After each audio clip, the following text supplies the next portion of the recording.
Pueden activar micrófonos para que todo sea interactivo y no nos podamos... ¿Cuál es el agente causal de la rabia?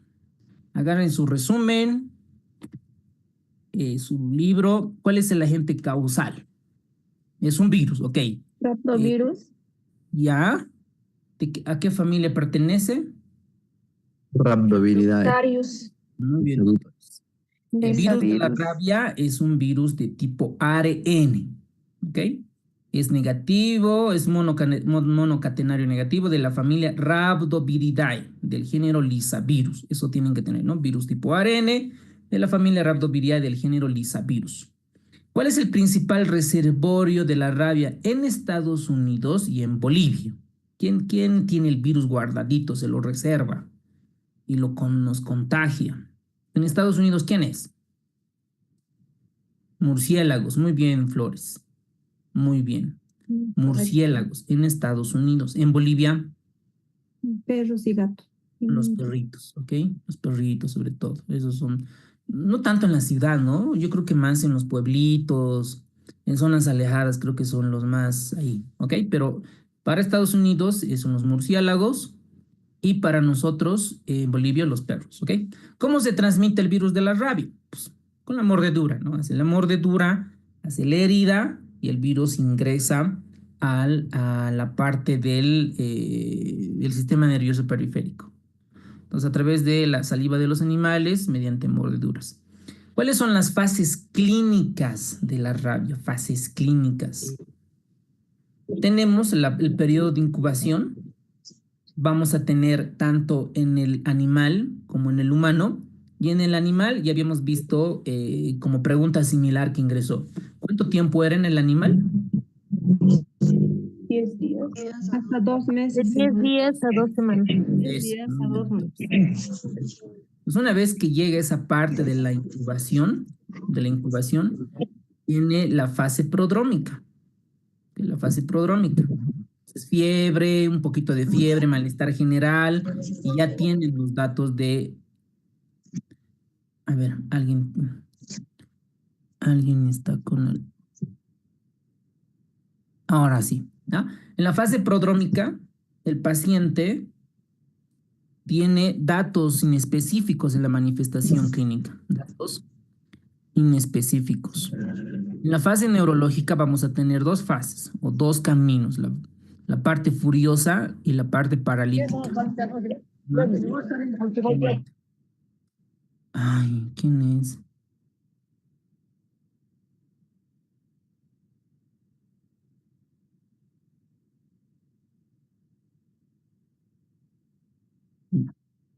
¿Cuál es la fase más contagiosa de la rabia cuando hay saliva? La hipersalivación, y la hipersalivación es consecuencia de la fase neurológica, la fase más contagiosa del virus de la rabia.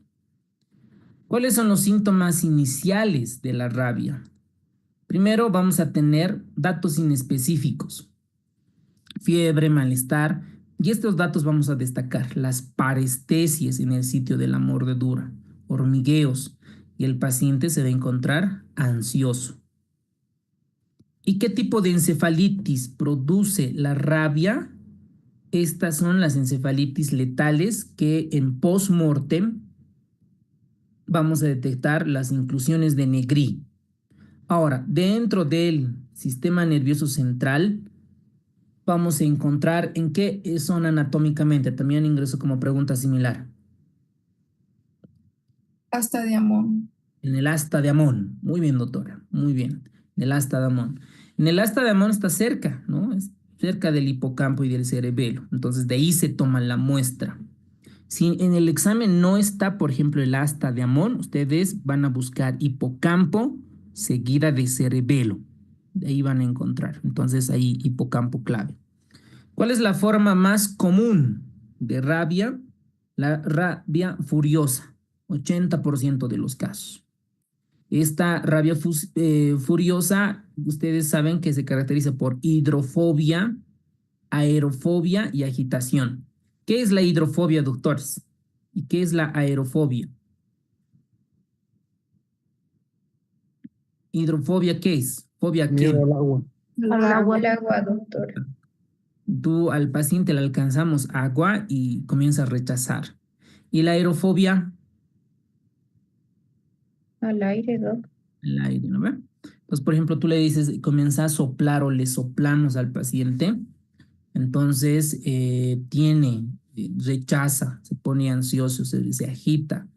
Estos datos clínicos no son exclusivos de rabia, pero sí, ¿no? Clásica pregunta en los exámenes de la residencia, la hidrofobia y la aerofobia nos hacen sospechar rabia, ¿no? El paciente que tuviera enfermedad de rabia.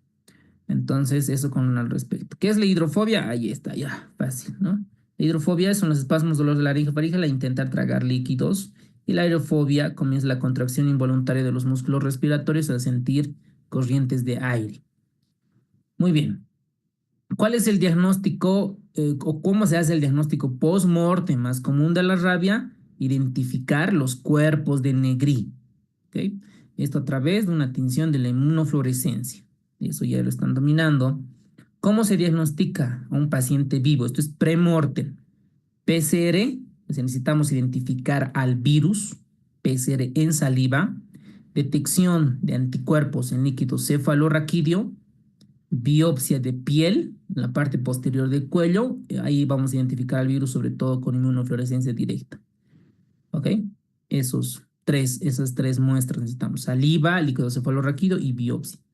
¿Cuál es el tratamiento sintomático? ¿No? Si un paciente está agitado, pues haloperidol o benzodiazepinas, pero no hay un tratamiento efectivo para el virus, es tratamiento sintomático, por eso dice acá, tratamiento sintomático. ¿Qué constituye la profilaxis post-exposición? ¿Cuándo vamos a hacer post-exposición? Cuando nosotros al animalito, el perrito, no tenemos, que es un perro desconocido, se ha escapado, no lo conocemos, entonces ahí se realiza la post-exposición. ¿Cómo se hace el manejo? El lavado inmediato de la herida de agua y jabón. El jabón es importante para el virus, o sea, sobre todo para alisar al virus, para destruir al virus. La inmunoglobulina antirrábica en la herida, miren, la inmunoglobulina en la herida, por eso la herida no se cierra completamente, se deja abierto, porque ahí se administra la inmunoglobulina. Hay un protocolo de la OMS, bien bonito. Y la vacuna antirrábica, ¿no? Que es de intramuscular 0, 3, 7 y 14. ¿Qué situaciones se recomienda profilaxis preexposición en personas de alto riesgo? Preexposición, ¿a quiénes? A veterinarios, a todos los que tengan contacto con murciélagos, perros o no sé, monitos, ¿verdad? Entonces a esos pacientes se realiza profilaxis preexposición. ¿Qué se hace en caso de una mordedura de un perro con vacunación desconocida? ¿Qué hacemos, doctores? Pero Viene ahí el paciente. depende, doctor. Iniciar el esquema. Iniciar el esquema, correcto, hacer el manejo, porque no lo conocemos al perrito, no lo conocemos. Entonces, aquí dice vacunación desconocida. Aquí dice observa, eso está mal, ¿no? Porque si es un perro conocido, ¿no? Conocido, etcétera, podemos, ¿no? Alegar que el paciente o a su dueño preguntar básicamente si tiene la vacunación, ¿no es cierto? Y ya. Ahora, si desconocemos que no tiene, se observa al perro por 10 días. Para nosotros, 14 días, ¿ok? Para nosotros, 14 días. Y si muestra signos de rabia el animalito, recién se administra o se realiza el manejo correspondiente, ¿vale? 14 días entonces de observar. ¿Cuánto es la tasa de mortalidad? 100%. ¿Ok? ¿Qué tipo de vacuna se usa contra la rabia? Vacunas del virus inactivado cultivado en células. ¿Cómo se diferencia de otras encefalitis, líquido cefalorraquídeo, resonancia magnética? Y la parte de la clínica, la hidrofobia, la aerofobia, esto es sugestivo de rabia. ¿Cuál es el protocolo de vacunación en personas previamente vacunadas contra la rabia que sufren nueva exposición? Dosis de refuerzo a los días 0 y 3. Y en estos casos no se administra inmunoglobulina. En los previos casos, sí. ¿Ok? Entonces vemos este caso clínico. Mujer de 25 años se presenta a la clínica por fiebre, dato inespecífico. 7 días, un episodio de convulsión. Esta convulsión ya me está hablando que hay algo en el sistema nervioso central. con generalización secundaria, alteración del sensorio durante un día. El examen reveló una puntuación en escala con Glasgow de 6. ¡Wow! ¿Con cuánto de Glasgow se intuba, doctores? ¿Menos de cuánto? 8. 8. 8, doctor. Muy bien. Con pupilas eran bilateralmente. Este paciente entonces ya tiene que ser intubado. Con tono muscular aumentado. Mire, tono muscular aumentado y con datos de irritación meningia. Todo lo que es convulsión y Glasgow, aquí está afectado el sistema nervioso. Entonces, esto, encefalitis. ¿Ok? Y tiene irritación meningia. También está entonces una encefalomielitis. Encefalomielitis. ¿Vale? Muy bien, le realizamos la tomografía, la resonancia, laboratorios y la punción lumbar. Y en este paciente se revela 20 células a predominio de linfocitos, proteínas de 70, glucosa de 61, relativamente aceptable. Y el ELISA para VIH fueron negativos. Se hace un panel viral para líquido cefalorraquídeo y casi todos son negativos. Miren, IgM del virus de sarampión, encefalitis japonesa, del Nilo occidental resultaron negativas. Pero los anticuerpos antirreceptor de N-metil de aspartato y el anticomplejo de los canales de potasio dependientes también fueron negativos. El N-metil de aspartato y el anticomplejo de canales de potasio, ¿para qué tipo de encefalitis es, doctores?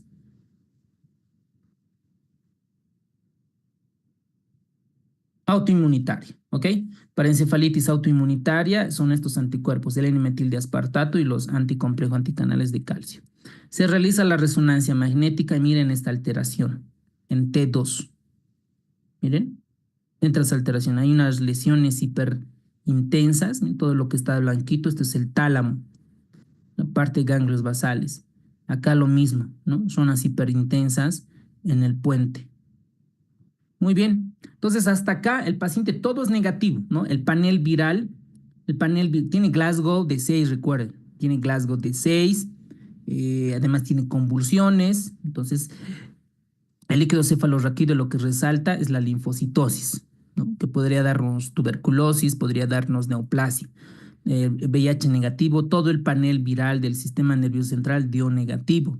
Y para encefalitis autoinmune también negativo. Qué bonito caso, bonito lo han armado. Y lo que llama es ¿qué pudiera ser? ¿Qué pudiera ser? Encefalitis viral, todo salió negativo. Encefalopatía hipóxica puede ser, pero el paciente estaba saturando bien. Entonces, no. Encefalopatía hipóxica, lo mismo. La mielinosis extrapontina, encefalomielitis desmielinizante aguda, encefalitis autoinmune, hipoglucemia, enfermedad de Wilson. Estos hay que comenzarlos a estudiar y pedir los laboratorios correspondientes, ¿ok? Por ejemplo, vuelvo a repetir, para encefalomielitis desmielinizante aguda, ¿qué pedimos? Para encefalitis autoinmune, ¿qué pedimos, doctores? ¿Qué tipo de anticuerpos? Estos, ¿ok? ¿Dónde está? ¿Dónde está? Las encefalitis antirreceptor de N-acetilmetil de aspartato, ¿ok? Para hipoglucemia, la glucemia nada más. Para enfermedad de Wilson, ¿qué laboratorio pedimos, doctores? ¿Qué es la enfermedad de Wilson? Acumulación de cobre. Eso, muy bien, doctor. ¿Y quién transporta el cobre? ¿Cuál es la proteína que transporta el cobre? Comienza con C. Ceruloplasmina. Ceruloplasmina, excelente, doctora, muy bien. Entonces el manejo, como no sabemos qué es una encefalitis, profilácticamente le dieron aciclovir. Profilácticamente. Piperacilina tazobactam, esto sospechando una meningitis bacteriana, acitromicina. Y dicen, ante la sospecha de la encefalitis autoinmune añadimos 1 gramo de metilprednisolón. Es decir, le han atacado con todo. Glasgow 6 convulsionando, pobre cerebro, se está quemando. Entonces, yo creo que empíricamente dieron este manejo. Y para la convulsión es el levetiracetam, 500 miligramos 2 veces al día. Muy bien. Entonces, al 7º día de internación, por eso ahí la anamnesis es clave, revelaron que un chacal, esa es la imagen, le mordió al 7º día recién. Por eso la anamnesis es clave. ¿Se acuerdan? Por ejemplo, en La Paz había un caso hace varios años de una persona, ¿no? Sí, un paciente que estaba igual, ¿no? Con datos neurológicos, etcétera. Y recién la familia dijo que hace una semana había viajado los yungas, los antecedentes de las arbovirosis, ¿no? Entonces ese dato es importante. Entonces al 7º día recién revelan que le mordió un chacal. había recibido vacuna antirrábica hasta la tercera dosis, pero no se ha administrado inmunoglobulinas, solo la vacuna. Entonces el paciente, pese al manejo de aciclovir, piperacilina, acitrometil, levetiracetam, fallece a los 10 días. Mortalidad del 100%. Entonces, la anamnesis aquí nos dio el dato de que pudiera tratarse de encefalitis rábica. Entonces, seguramente acá le hicieron un post-mortem y buscaron los corpúsculos de Negri. ¿Okay? Muy bien. En Bolivia, desde el año 92 al 2011, ya son datos un poco anteriores, se han registrado 143 defunciones por virus de la rabia. Y la mitad de estos fueron niños, miren, de 5 a 14 años, 48%. Entonces, la etiología es el virus de la familia Rhabdoviridae, del género Lyssavirus. Hay varios serotipos. Nosotros nos vamos a enfocar en el grupo 1 en murciélagos. Recuerden, esto es más para Estados Unidos. El virus 2, el grupo 2 de Lagos Bae, murciélagos de Nigeria. En Sudáfrica, el grupo 4, grupo 5, el murciélago europeo, etc. Ahora, el virus, como ven ustedes en la imagen, tiene la forma de una bala. Más o menos mide 180 nanómetros y tiene un diámetro de 75 nanómetros. Este dato anótense, por favor. De 4 a 12 semanas. Anótense esto, por favor. Esto nos pueden preguntar. Nos pueden preguntar porque ya ha ingresado la parte de los animales. Entonces, de 4 a 12 semanas, 4 a 12 semanas, periodo de incubación, les voy a volver a preguntar luego. Entonces, ¿qué material genético tiene? ARN. Tiene su material genético ARN, tiene su polimerasa, sus fosfoproteínas, las ribonucleocápsides y las nucleoporinas. La transmisión, vamos a tener, según nuestra bibliografía, 2 ciclos. Un ciclo urbano y un ciclo silvestre. El ciclo urbano, el de mayor transmisión por los animales domésticos, perro y gato. Para nosotros en Bolivia, para el examen, el mayor de los reservorios es el perro y el gato.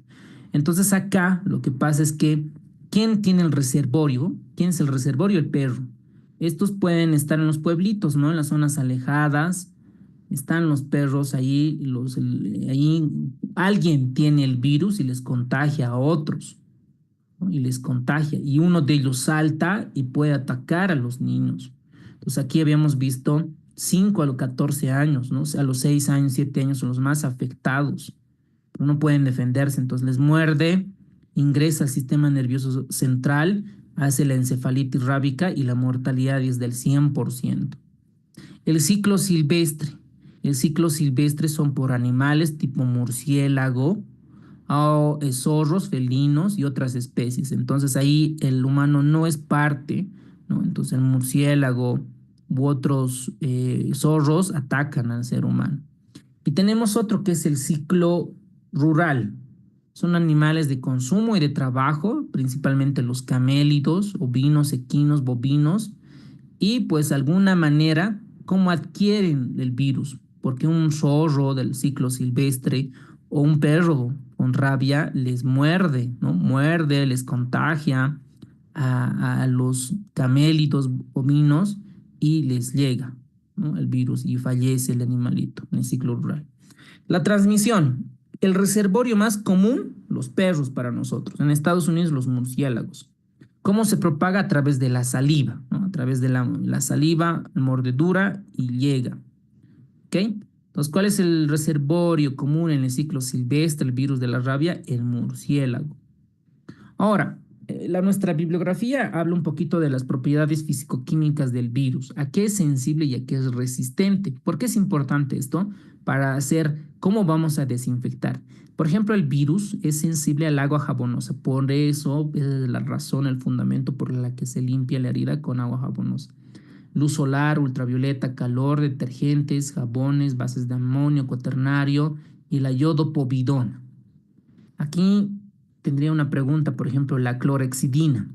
¿La clorexidina es sensible al virus? Una pregunta que no está. Resistente a quién, al fenol, a los antibióticos quimioterápicos, obvio, ¿no ve? Aquí tal vez este dato, el fenol, y en diferente los otros, anestésicos y otro tipo de medicamentos. La patogenia, una vez que está en la saliva el virus, inocula dentro del tejido, va al músculo estriado, va al sistema nervioso periférico, va a los ganglios espinales, pasa al sistema nervioso central, produce inflamación, sobre todo en la circunvolución del hipocampo, va a la retina, córnea, piel y páncreas, glándulas y folículo piloso. Por lo general es de 3 a 8 semanas, en raros casos, y puede ser hasta 9 días o hasta 7 años todo este proceso. Muy bien, pregunta para ustedes, doctores, pueden contestar en el chat. Una vez que ingresa a la herida, ¿no ve? Aquí tenemos nuestra membrana basal, están los queratinocitos y va al sistema nervioso. Aquí termina, ¿no? Aquí va el sistema nervioso y tiene ciertos receptores para que ingrese al virus dentro del sistema nervioso periférico. Entonces acá ingresa el virus. Entonces el virus llega a qué tipo de receptor en los nervios, en el sistema nervioso periférico, va el virus. Receptor muscarínico, nicotínico, GABA, glicina, beta 2. 15 segundos. ¿Cuál es el receptor del virus de la rabia? Bonita pregunta, porque eso hace la manifestación clínica.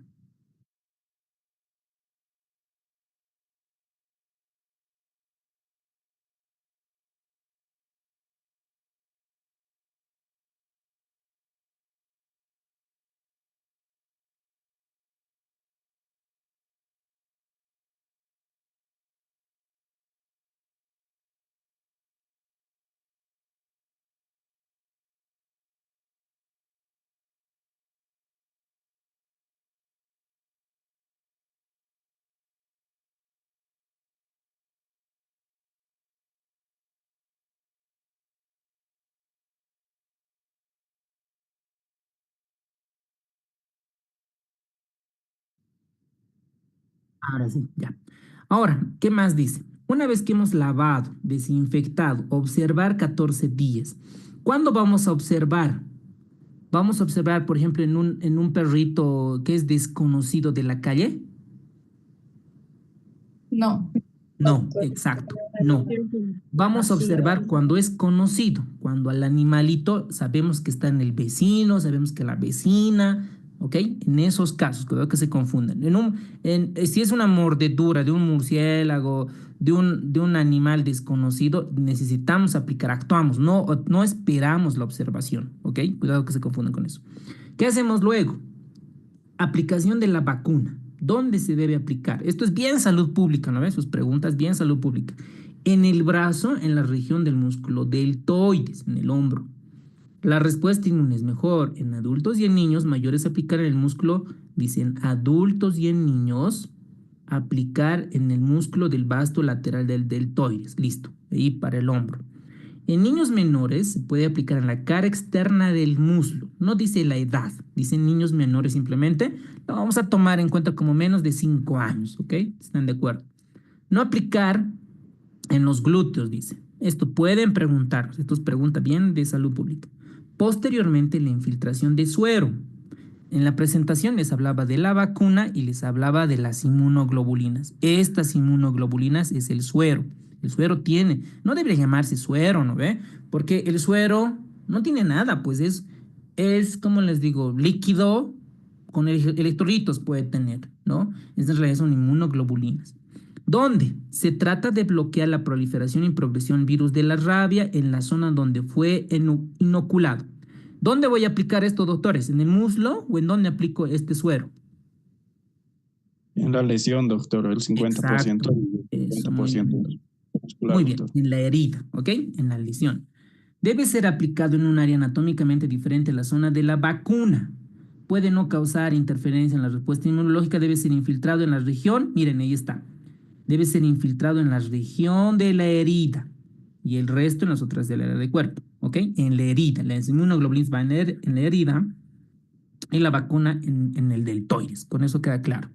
La inoculación del suero puede ser aplicada hasta 7 días después de la mordedura. Correlaciona, miren, 7 días porque esto tiene menos de 10 días el periodo de incubación. Correlaciona.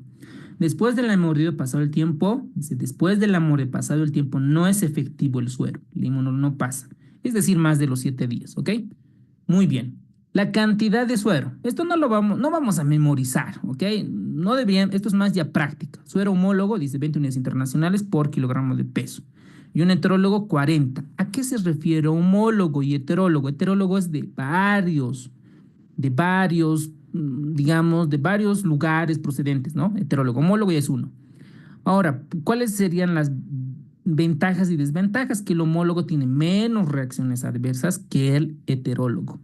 Se utiliza la cantidad necesaria. A ver, digamos un niño pesa 40 kilogramos. ¿Cuántas unidades? 44, 40 por 40 nos va a salir esto 1600. Entonces, como 1600 unidades internacionales por kilogramo de peso. La sutura, ya, lo que les había adelantado es que no debe cerrarse completamente, no debe cerrarse. A ver, veamos qué dice acá. Debe evitarse, dice, miren, la sutura debe evitarse, ya que puede introducir profundamente el virus y favorecer su replicación. Este dato nos han preguntado 2 veces en 2 años diferentes. Miren este dato. En cara, ¿no? En cara tienen que tener mucho cuidado, doctores. Sobre todo cuando hay accidentes, ¿no ven? Cara, siempre llamen al plástico, siempre llamen porque en el momento del accidente, feliz, ¿no? Dice, vienen llorando, accidentado, y le tratas de suturar, le va a dejar la herida y nos pueden hacer una demanda, ¿ok? Nos pueden hacer. Por eso, tienen accidente en cara, llamar al cirujano plástico. Y si no hay cirujano plástico, en su frente del paciente o en su familiar se anota.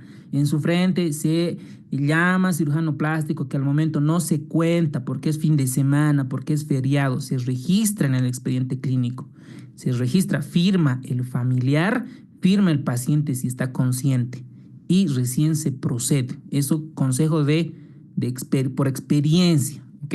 Porque yo he visto casos que a 2 colegas les han demandado porque les ha dejado una herida y han tenido que pagar todo el tratamiento posterior, y eso no es complicado. Entonces, veamos qué dice acá. En cara, mantener la estética y debe realizarse puntos de aproximación, dice. No dice cerrar, puntos de aproximación. 1 hora después de haberse aplicado el suero antirrábico, se aplica el suero, es decir, esta inmunoglobulina recién se cierra. ¿No? Se debe suturar. Cuando sea necesario este último en cualquier sitio de la herida. Perfecto. ¿Qué más? Voy a tardar en este momento porque estos datos son claves. La profilaxis antitetánica, ¿ok? El tétanos también. Aparte de la mordedura, se recibe antitetánico. Independientemente de la profilaxis, debe evaluarse la herida para aplicar la vacuna antitetánica. Perfecto. Utilización de antibióticos no está indicado, pero veamos qué dice. La evaluación de la extensión, la creación de la herida, que el paciente debe determinar la necesidad de antibióticos. Ok, dicen si necesita. Antiinflamatorios y analgésicos si le duele, por supuesto. Ok. Profilaxis en gestantes, ahora embarazadas. Ningún periodo de la gestación contraindica para la aplicación de la profilaxis antirrábica. Es decir, en embarazadas sí se puede utilizar.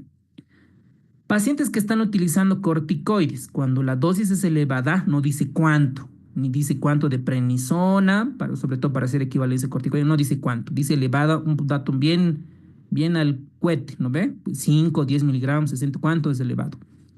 Suspender temporalmente la utilización de la vacuna y utilizar de vacuna de cultivo celular. Si quieren aplazarnos, digamos, quieren hacer preguntas difíciles, esto pudieran entrar, ¿no? Un paciente que toma corticoides, prednisona 100 miligramos por una vasculitis, que tiene un accidente de mordedura de perro, ¿qué vacuna se utiliza? ¿No? Vacuna de cultivo celular. Esto ya es pregunta rebuscada. Pacientes con inmunodeficiencia por alguna patología. Cuando la respuesta inmune del paciente estuviera comprometida, es necesario utilizar la vacuna de cultivo celular. Otra vez, corticoide, inmunodeficientes, vacunas de cultivo celular. Pacientes que abandonan el tratamiento. Esto pasa en la vida real, porque los pacientes no son conscientes, ¿no? O es que el médico no le hemos informado bien, porque se puede morir, ¿no? Proceder a la búsqueda rápida del paciente para no comprometer. Puede entrar, ¿no? ¿Qué pasa si un paciente recibe la vacuna antirrábica y no recibe, abandona el tratamiento? ¿Qué se debe de hacer? Nos pueden preguntar. Nosotros tenemos que ir a buscar, ¿no? Proceder a la búsqueda rápida del paciente. El abandono es considerado desde el momento que la persona interrumpe el esquema de profilaxis. Esquema de vacunación completo no debe ser interrumpido, debe aplicarse todas las dosis indicadas. Ok, perfecto. ¿Qué más? Cuando el paciente presenta signos, sintomatología compatible con rabia humana, o sea, ya está en el sistema nervioso central, no se puede hacer mucho. Ya, mire, no se debe administrar profilaxis. Ok, esto cuando ya tiene hidrofobia, está convulsionando, ya nada, no se administra. Porque esta etapa la vacuna no otorga ningún beneficio, totalmente de acuerdo.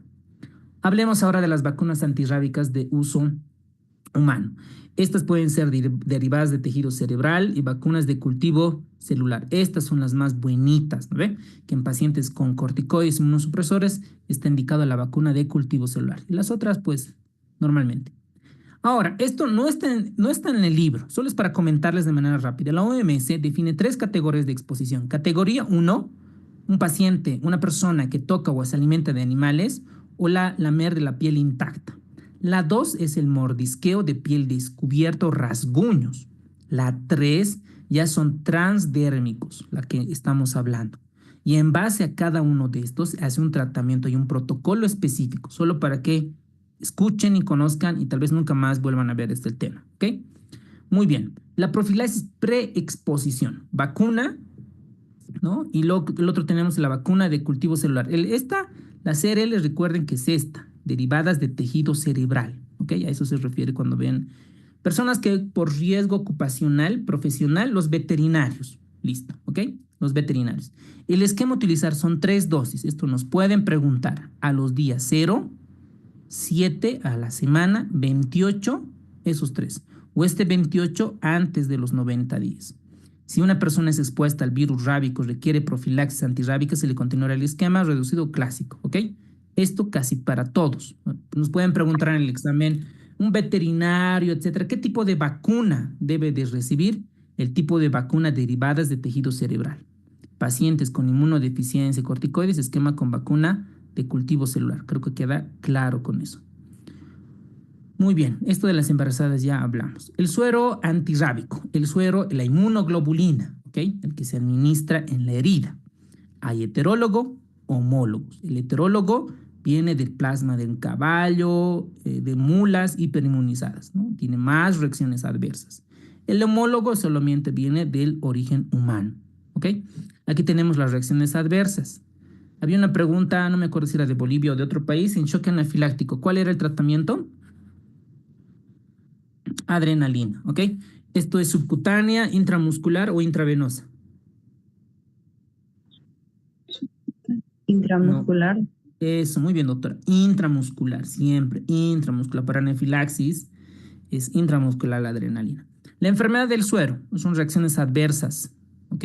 La enfermedad del suero, fiebre, altargia, hematuria. Puede haber el fenómeno de Artus, que es la inflamación en el sitio de la inoculación de dicho componente, ¿ok? Muy bien, profilaxis inmunosuprimidos, la mejor respuesta se logra con vacunas de cultivo celular, otra vez, corticoides, inmunosuprimidos, cultivo celular. En perros, dice, el esquema de vacunación, ¿no? Donde las campañas, la alcaldía, los sedes, hacen estas campañas de vacunación contra nuestros animalitos, como ustedes verán, es muy importante, solo para cuidar nuestra familia y también para cuidar a la comunidad, a nuestro barrio, donde vayamos, ¿ok? Entonces los perros deben ser vacunados a partir del primer mes de vida, 3, 6 y 12 meses y luego una vez cada año, ¿ok? Esto es importante para cuidar a nosotros y a los demás. Vacunación, indicaciones, esto ya lo vimos. Y preguntas. Hemos terminado, doctores. 15 segundos por pregunta, ¿vale? Muy bien. Doctor, una preguntita antes de comenzar. Dale, doctor. Doctor, en la nueva técnica habla sobre la colocación en la región deltoidea, pero por la experiencia todos hemos visto y quería saber si usted me puede despejar esa duda. No encontré en ninguna parte. Se coloca periumbilical, lo colocan en la asa periumbilical. ¿Por qué, doctor? Pues lo recomendado en el deltoides por la parte muscular, ¿no? Porque la parte muscular llega básicamente a los nervios y esa es la evidencia, ¿no? Que mejora. Ahora, no se administra, por ejemplo, en otras zonas, por ejemplo, en el glúteo, porque tiene grasa, entonces ahí no tiene. Ahora, periumbilical en el abdomen, ni idea. O sea, sería una mala práctica. mala práctica. Y si alguien lo está haciendo, de decirle, pues no está recomendado, no se aplica, a no ser que te digan, esta tengo la medicina basada en la evidencia, se ha demostrado que si se aplica periumbilical versus deltoides, tiene mejor respuesta inmunológica periumbilical. Ah, ok, ok, entonces que en las nuevas normas seguramente se van a actualizar, pero según lo que yo he leído, lo que se ha investigado es la región deltoides, en la parte muscular, ¿ok? Ahora, si están haciendo en la parte periumbilical, es mala práctica. Gracias, doctor.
Esta pregunta indirectamente, ¿están en el ser humano o en el animalito? En el ser humano. Sí. Exacto, exacto.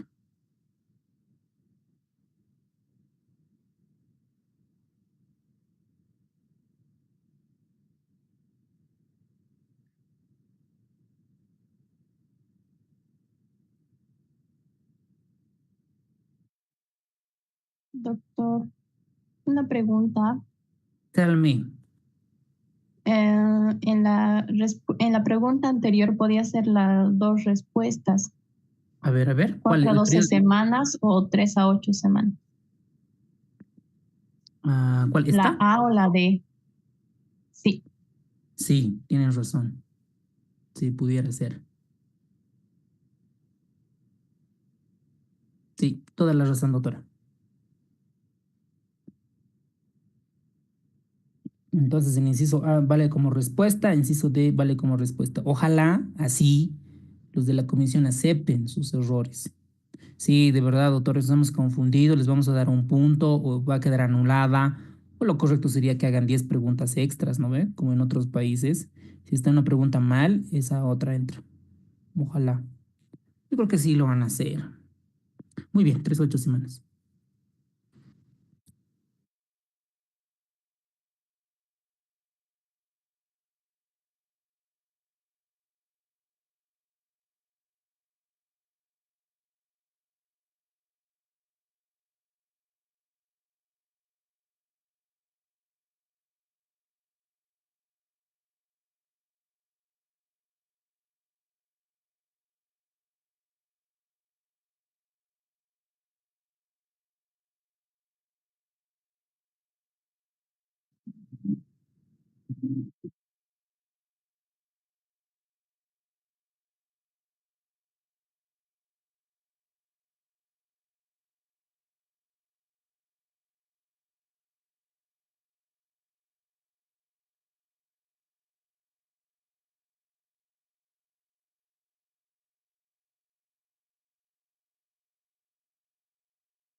aquí en esta pregunta, ¿qué tipo de encefalitis rábica es? Primero, ¿cuáles son los dos tipos?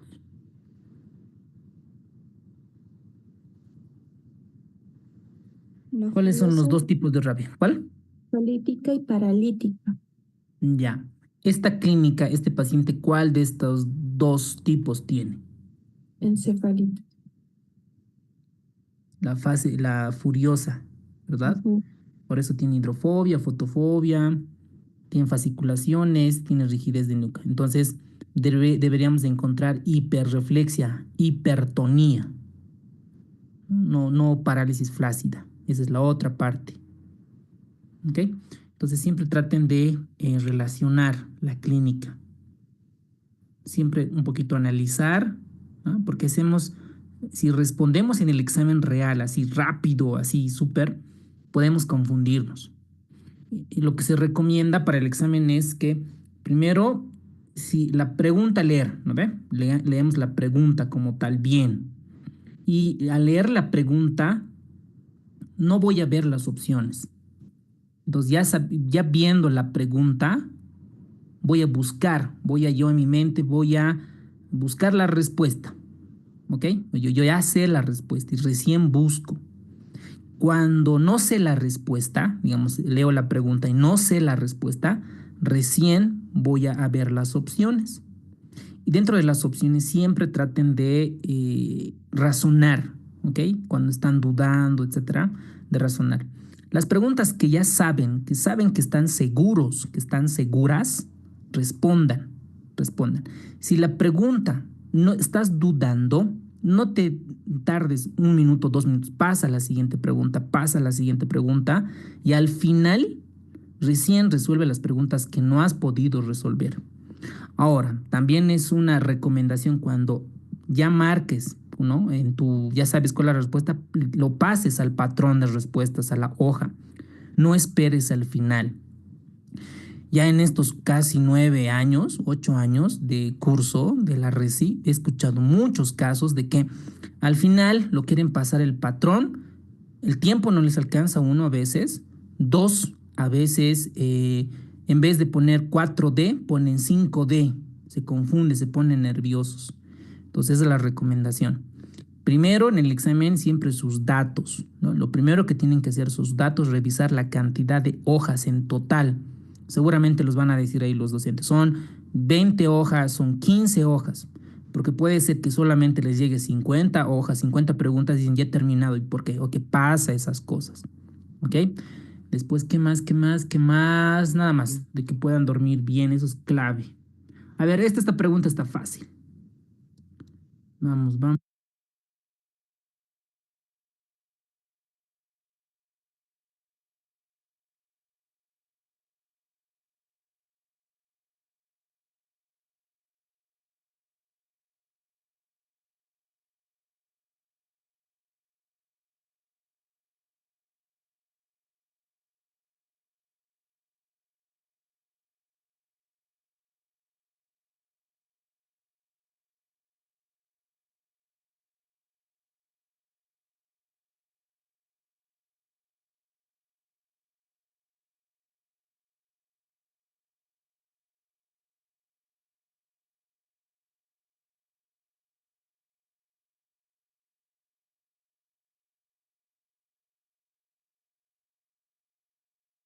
Paciente en La Paz, 20 años, masculina, acude que le mordió un perro callejero, sin síntomas de rabia. El perrito no tiene síntomas. ¿Cuál es la conducta? Administrar profilaxis, posexposición, observar y seguimiento al animal durante 14 días, pero dice callejero. A ver, eutanasiar al perro, administrar al perro profilaxis, no requiere administración posexposición. Dice callejero, ¿ok? Dice callejero. Eso, muy bien, doctores. Bien. Siguiente pregunta. Cuando un paciente clínicamente y laboratorialmente está en fase encefalitis rábica, ¿cuál es el mejor tratamiento? Sabemos que va a morir, ¿no? Ya está encefalitis, o sea, ni vacuna ni nada, ¿no ve? Es simplemente que fallezca sin dolor, sin dolor. Entonces, cuidados paliativos, ¿ok? Sedación y analgesia. Muy bien, doctores. callejero, profilaxis. ¿Ok? Ya no esperamos 14 días. Al pacientito que lo conocemos, al perrito que lo conocemos, recién esperamos 14 días. Y si no le pasa nada al perrito, pues nada, ¿no? No hacemos nada. ¿Qué es lo frecuente, ¿no? ¿Qué es lo frecuente? Bueno, por lo menos, ahora yo sé que no, en otros lados, está, por ejemplo, en Tarija, ¿no? Pues ustedes saben que en el Alto, perritos, en cada esquina, ¿no ve? 3, 4, así. Y eso en la zona sur no pasa mucho, por ejemplo, ¿no? Ya tienen sus dueñitos, etc. Depende, ¿no? De nuestra comunidad. ¿Qué es el fenómeno de Artus? Ahí está cuando se administra la vacuna, la inmunoglobulina.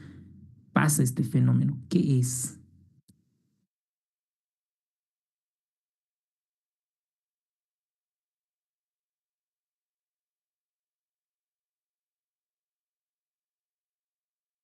Muy bien, doctores. Qué capos, qué cracks.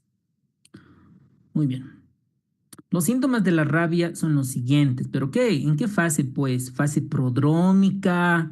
¿Fase encefalítica? ¿Fase de coma? No, le falta aquí optimizar la pregunta. A ver, veamos cuál no cuadra.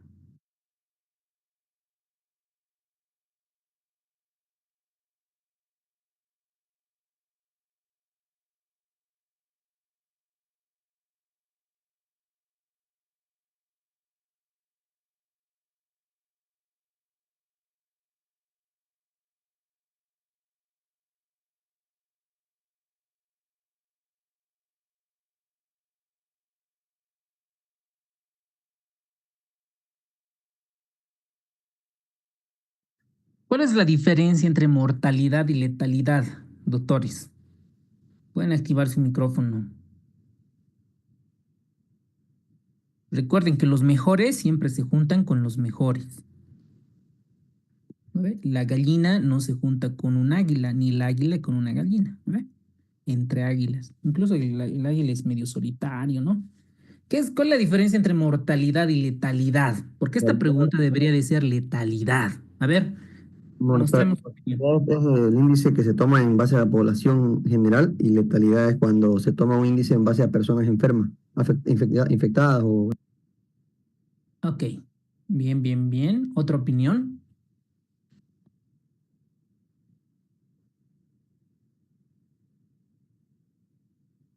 Muy bien. La tasa de mortalidad es 100%. Nadie puede fallar esa pregunta.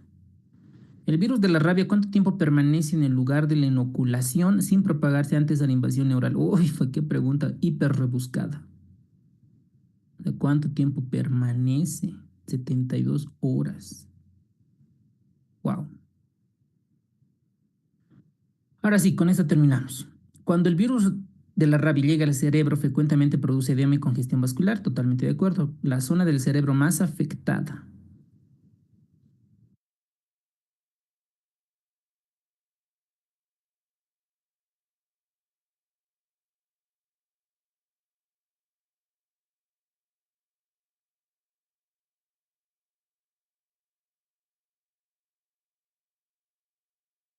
Muy bien, doctores. Muy bien, doctor Juan, Sergio, doctora Paula. Qué bien, qué bien. ¿Y en el examen qué ha entrado? ¿Cuál era? Comienza con A. Astas de Amón. El asta de Amón. ¿Ok? El asta de Amón. Para los neuroanatomistas, ya es un poquito más específico el asta de Amón. Pero hipocampo. Si no hubiera hipocampo, cerebelo, como en la resonancia del caso clínico, ¿ok? Pero hipocampo, perfecto.